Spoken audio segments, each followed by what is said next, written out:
Let's go ahead and get started with your love reading. Spirit, please show me a love message. Love messages. Please show me love for the collective. What does the collective need to know about their love life? We are on a new moon in Aries. This is time to bring in new love, romantic relationships. If you are not on that path, you are still wondering where the fuck you stand with a partner, you are on the wrong timeline, and I suggest you get to work and you jump off that timeline, okay? Where are we at in love with our divine counterpart? So we've got practice compassion. See things from a fresh perspective. And that's what Aries is all about, fresh perspectives. It's the I am, okay? I am energy. So let's go ahead and practice compassion. What else did we? Oh, we got act as if your partner is here. Whether you have someone in your life or not, act as if they are with you so you will always consider them. So you know what I used to always do is, and I still do it, is when I make myself something to eat, I've always made my husband, because I'm manifesting husband material, I've always made enough for them. You know, I've always acted as if this person was already here, and that way when the energy came in, I was able to maintain it.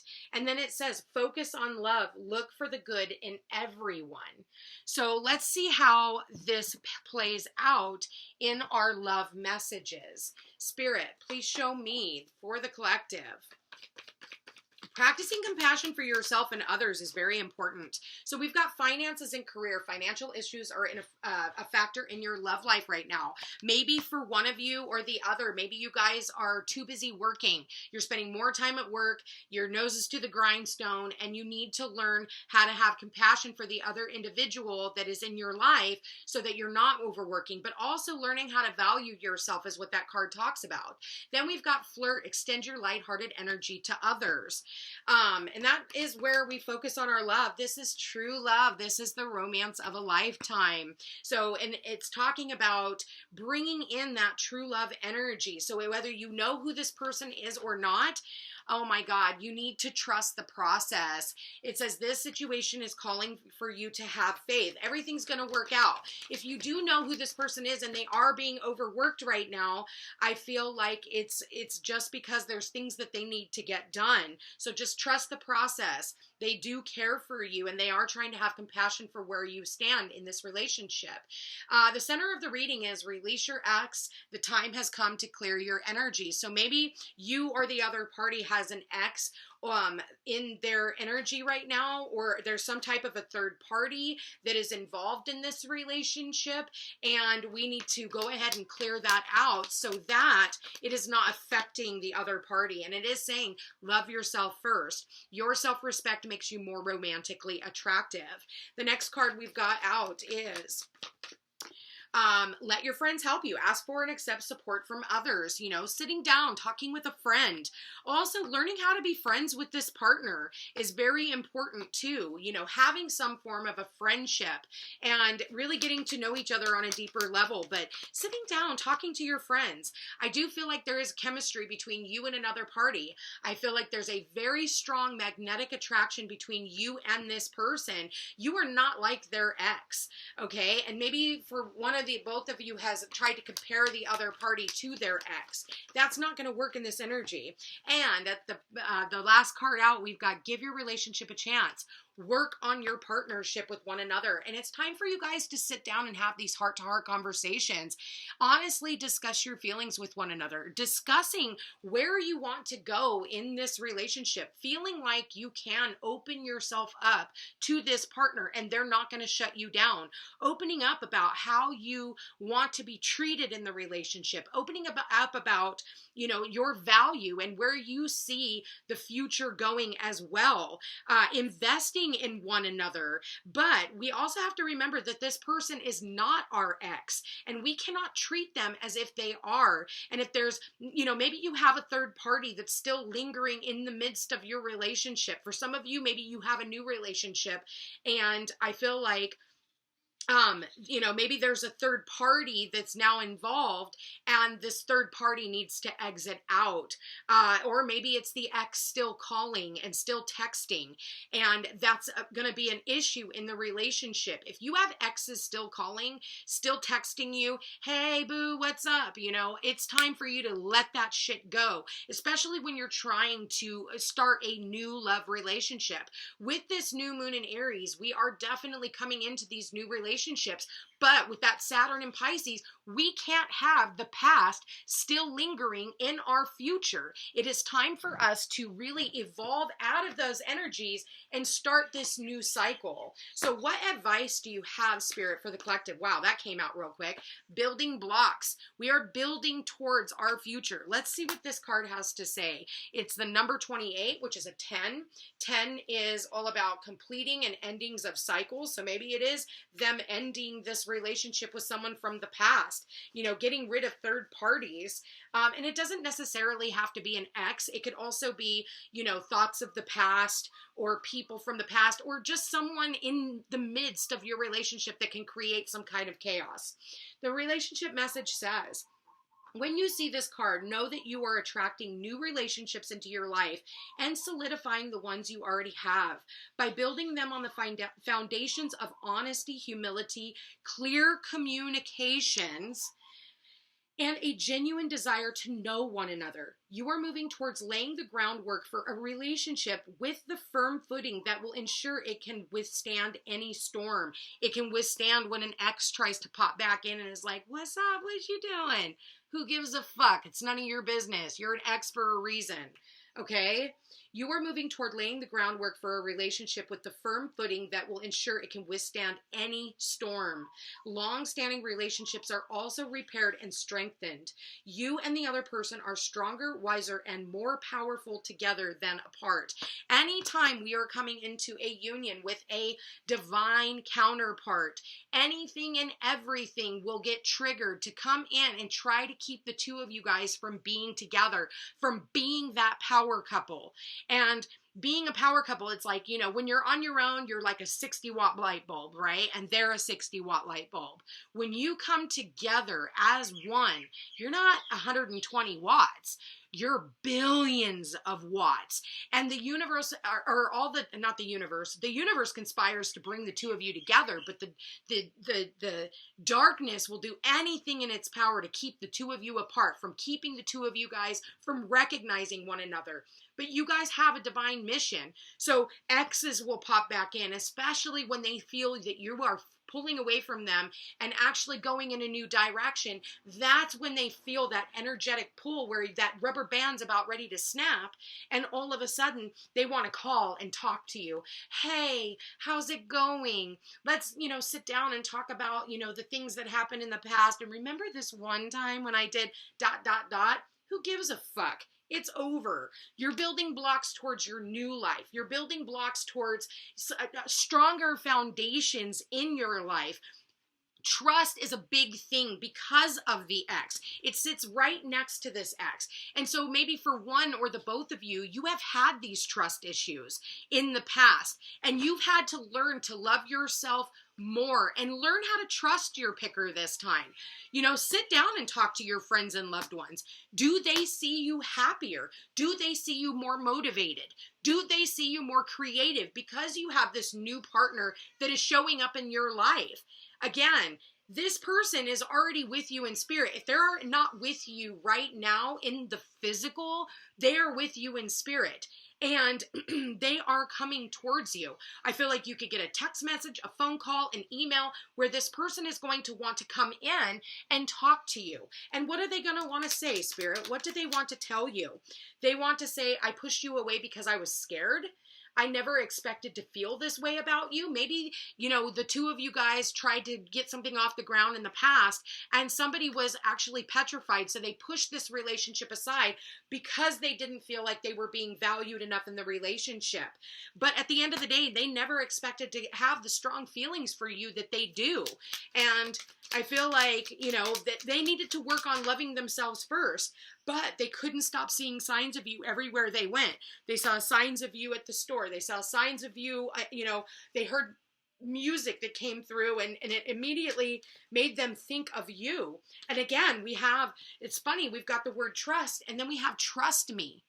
They want you to trust them. They're not like everyone else. They're not here to hurt you like everyone else. They have never felt a love like this before. You know, it's funny because it can take a matter of days and even weeks to fall in love with a person, but it could take years for us to fall out of love with a person, even though we know that they're not good for us. You know, we still hold, and you got to get to this point of, you know, really loving one another, but loving somebody enough to be willing to sacrifice the relationship as well. And it says, they want to tell you that you are so beautiful. They can't get you off of their mind. They can't stop thinking about you. All they want to do is talk to you. They love sitting down, having conversations with you. Wow, they do let their doubts and fears get ahead of them sometimes, and maybe that's kind of like more of a self-sabotage, but they want to hold you. They miss you. They want you to trust them. They want to sit down and share what they want to have with you in the future, and maybe that's a conversation that you guys need to sit down and have. And if you, like I said, if you don't know who this person is, you need to sit down with the universe and tell the universe what type of a partnership that you're looking for. Listen, people do this shit all the time. I want a boyfriend. Okay, what the fuck are you going to do with him? You haven't thought about the outcome. You haven't thought about the long term. That's why I say I'm ready for my husband, my partner in life. I'm not looking for a fucking boyfriend. Boyfriends come and go.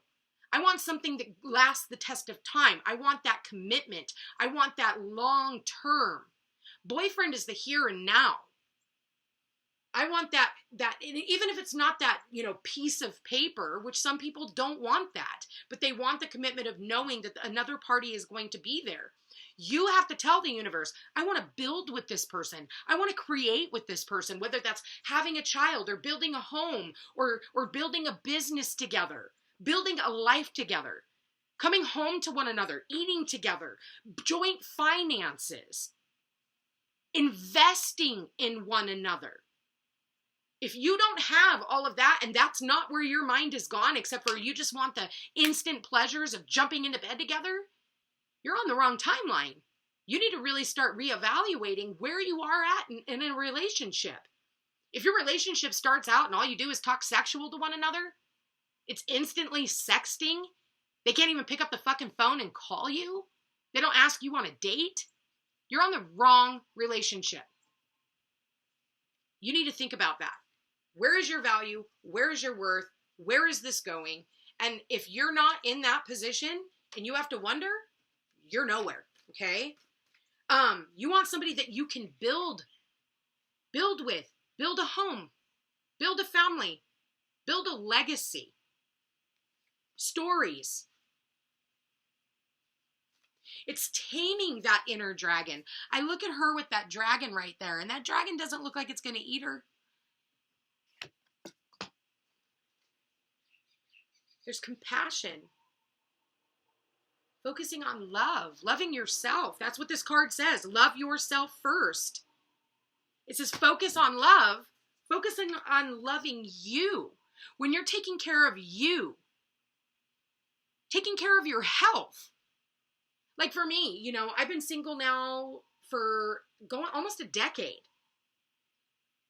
And I was going through many health issues. And I didn't want to be a walking disability for somebody that I came into a union with. I valued this person. I didn't even know who this person was. I valued this person enough to not let them come in and fall in love with somebody who's falling apart. I went off on the journey and I took care of myself. And yeah, there's a few other layers. You know, I'm working on weight and I'm working on all these other things, but I had to uncover so many different layers to get to this position. And now I'm at a place in my life where I am loving myself and I'm working diligently every single day to better myself so that I wasn't that individual for that person. Because yeah, the person who's going to love me unconditionally would take care of me, but that's not what I want. I can take care of myself, and that's my responsibility. Keep that in mind. Okay, we've got by the book. Yeah, we want to grow. We've been here. We're here. We want to go here. Let's find out what this means in the relationship deck. 1111, there it is, number 11. Relationships. Getting along with others entails understanding and respecting who they have become as a result of their environment, culture, and experiences. Find the middle ground that allows the relationship to flourish while honoring the individuality of the other person. Play things by the book instead of trying to break the rules or pressure others to conform to the way that you want them. Your connection will deepen as a result. Letting them accept you for who you are, not the person that they're trying to mold you into being. Allowing that other person their individual rights to be who they are and not trying to make them conform to what you want in a relationship. Working together for the same common goal instead of working at cross purposes. And I do feel like there still could be a third party that's in the mix. Whether their work is a third party, their roommates are a third party, their exes are a third party, their family is a third party. There's a third party that needs to go away, okay? So that it doesn't stand in the way of what it is that you're trying to build with this other person. And you have to be clear about that you're not okay with it. Like for me, I don't have exes beating down my door. I don't have exes reaching out to me on social media or texting me every time Mercury goes into retrograde. And that's where you need to be. You need to be at a place where you're not thinking about the ex. I don't think about my exes. I don't give a fuck. I nothing you. I don't hate you. I don't nothing you. I don't care. Like, good luck. That was a book I once read and a movie I once watched. That was a figment of my imagination. It's what made me who I am today. But I'm not holding them accountable for the things that have happened. Like, I'm happy with who I am today, and I would never want to release any of those lessons. So keep that in mind. And for me, I've been cheated on in every relationship. And that's why, for third parties to be involved, not okay. And you have to speak up and you have to be clear about that. So if there's still something going on with the ex, I suggest you let it go. Or there's a third party that's in the mix, I suggest you let that go. Even if it's your friends, maybe your friends are the third party. Your friends are getting in the way of this relationship really, truly coming together. At the end of the day, focus on love, focus on what you want, focus on practicing compassion for other people's feelings and understanding that we all have a story, and that is why we are the way that we are. And not ever making somebody feel bad, because you don't get to decide that you didn't hurt someone else's feelings. You don't get to decide that, and they don't get to decide that for you. So practicing compassion is going to be very important to keep this relationship going. At the end of the day, I feel like this is a really beautiful reading. Let's go ahead and see what the angels have to say. Spirit, wow. Woo. Well, there they are. They came right out. Wow. Yes, there it is. Practicing forgiveness. Stop focusing your energy on past events, for life is too precious to waste. You create your reality by what you think, dream, and imagine. Exactly what I was just talking about. Forgiving your past, forgiving your exes, forgiving, your parents, forgiving yourself, most importantly. Next card out says, deep in your heart, you already know the answer. Do what feels right. If you have somebody in mind and you know that that is the person for you, do what you feel is right by that person. And get this one, guys. I can't even make this up. Romance. Cupid's arrow strikes. I love you guys all so much. I want to thank you for being here. Thank you for watching. If you are interested in a personal reading, all my information's in the description box down below. Don't forget to like, share, and subscribe. You know I appreciate it. And you guys, I love you all so much. And I really wish you all the best on your love journey. Chat soon. Take care.